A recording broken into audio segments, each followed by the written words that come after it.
नमस्कार, आप देख रहे हैं आवाम की खबर उत्तर प्रदेश। खबर सबसे पहले सबसे तेज। आपको बता दें कि खबर प्रतापगढ़ जिले से है, जहां आज़ादी के दौर में औपचारिक रूप से देश के अंदर भारतीय कम्युनिस्ट पार्टी की स्थापना के 97वें वर्ष पूर्ण होने का आज बलीपुर में अपराह्न 3 बजे स्थापना दिवस मनाया गया।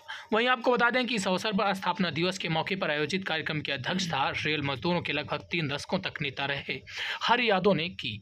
इस अवसर पर अधिवक्ताओं ने भारतीय कम्युनिस्ट पार्टी के स्थापना दिवस के संबंध में चर्चा करते हुए कहा कि ऐसे तमाम युवा जो देश के अंदर और देश के बाहर के थे, जिन्होंने मार्क्सवाद को पढ़ा, जो संवित क्रांति से प्रभावित हुए, देश विदेश और अलग अलग देश में भी रहकर अलग अलग ढंग से काम कर रहे थे, वो सभी आज़ादी के लिए एक महत्वपूर्ण हिस्सा थे। इन सब ने मिलकर 25 एवं 26 दिसंबर 1925 पार्टी की स्थापना की। पार्टी की स्थापना कानपुर नगर में हुई। कानपुर में हुए प्रथम सम्मेलन के स्वागत अध्यक्ष मौलाना हजरत मोहनी साहब, जो तत्कालीन समय में ख्याति लब्ध हो चुके थे और महान स्वतंत्रता सेनानी थे, इस भूमिका का निर्वहन किया था।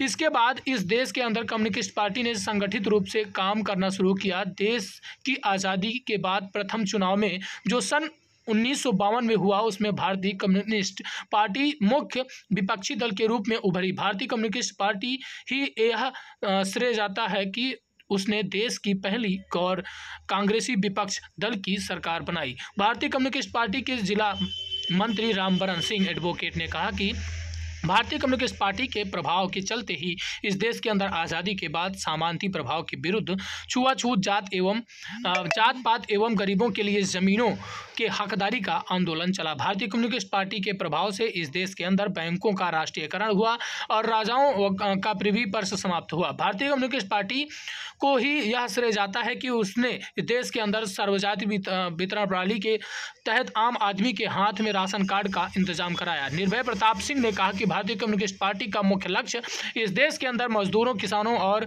गरीबों का शासन है। कम्युनिस्ट पार्टी इस देश के धन्ना सेठों और कॉर्पोरेट जगत से कोई चंदा नहीं लेती है।